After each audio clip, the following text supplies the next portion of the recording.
আজকে তোমাদের সঙ্গে টমেটো দিয়ে দারুণ সুস্বাদু আচারের রেসিপি শেয়ার করব, যেটা থাকলে মাছ মাংস কোনো কিছুই লাগবে না, আর ভাত রুটি পরোটা লুচির সঙ্গে খেতে হবে জাস্ট ফাটাফাটি, আর বছরের পর বছর সংরক্ষণ করেও রাখতে পারবে। তো এই টমেটোর আচার বানানোর জন্য এখানে প্রায় 1 কিলো মতো পাকা টমেটো নিয়েছি, আর টমেটোর সাইজটা অবশ্যই একটু বড় বড় দেখে নেবে। এখন এই টমেটোগুলো একদম ভালোভাবে সেদ্ধ করে নেব। আর এদিকে একটা কাপের মধ্যে উষ্ণ গরম জল নিয়েছি, তাতে 100 গ্রাম পাকা তেঁতুল ভিজিয়ে রেখে দিয়েছি। আর এই টমেটোগুলো খুব ভালোভাবে সেদ্ধ হয়ে গেছে। তো এগুলো জল থেকে তুলে এভাবে একটা প্লেট বা থালার মধ্যে রেখে দিতে হবে, যাতে এক্সট্রা জলটাও ঝরে যায়। আর এটা এখন সম্পূর্ণ ঠান্ডা করে নিতে হবে। তো এইভাবে কিছু সময় রেখে দিচ্ছি। আর এদিকে যে তেঁতুলটা ভিজিয়ে রেখেছিলাম, সেটা থেকে তেঁতুলের পাল্পটা আলাদা করে নেব আর বীজগুলোকে ফেলে দেবো। আর টমেটো সম্পূর্ণ ঠান্ডা হয়ে গেলে খোসাটাকে এভাবে আলাদা করে নিতে হবে। তোমরা আচার যে পরিমাণে বানাতে চাও সেই হিসেব করে টমেটোর পরিমাণটা বাড়িয়ে নেবে। আর 1 কিলো টমেটোর জন্য 100 গ্রাম তেঁতুল লাগবে, তাহলে একদম পারফেক্ট আচার রেডি হবে। তো এখন এগুলোকে ঠিক একটা ছুরির সাহায্যে এভাবে একটু চপ করে নিচ্ছি, যাতে এটা ব্লেন্ড করতে সহজ হয়।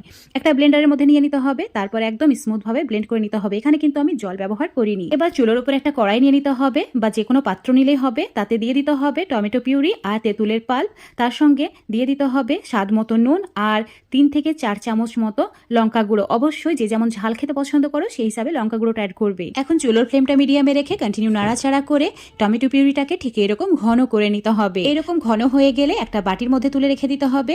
আর কড়াইটাকে ধুয়ে বা অন্য একটা কড়াই নিয়ে তাতে দিয়ে দিতে হবে 4 চামচ তেল, আর দিতে হবে হাফ চামচ জিরে, 1 চামচ কালো সর্ষে, আর দিয়েছি রসুনের কোয়া ওই 15 থেকে 20টি মতো, তার সঙ্গে ছোলার ডাল 1.5 চামচ, আর দিয়েছি বেশ কয়েকটি শুকনো লঙ্কা। এখানে তোমরা কাশ্মীরি বা যে কোনো নর্মাল শুকনো লঙ্কাই নিতে পারো।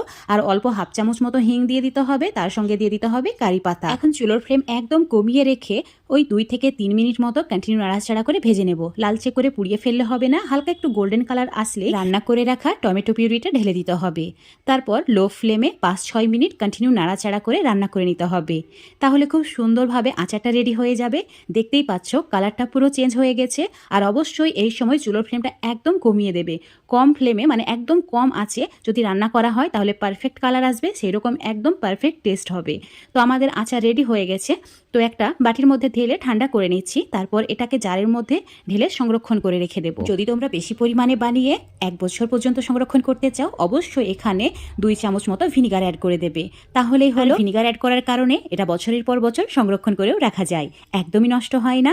তো সস্তায় টমেটো পেয়ে বেশি পরিমাণে বানিয়ে রাখবে। সত্যি কথা বলতে এইরকম যদি টমেটোর আচার বা চাটনি থাকে, আমার তো মাছ মাংস কোনো কিছুই লাগে না। রুটি, পরোটা, এমনকি ভাত, খিচুড়ি সবের সঙ্গে দারুণ লাগে। তোমরা চাইলে ধোসা, এমনকি ইডলির সঙ্গেও সার্ভ করতে পারো। আজকের এই টমেটোর সুস্বাদু চাটনি বা আচার রেসিপিটা যদি তোমাদের ভালো লেগে থাকে, অবশ্যই বাড়িতে একবার হলেও এভাবে বানিয়ে খেয়ে দেখবে। তারপর ভালো লাগলে লাইক, শেয়ার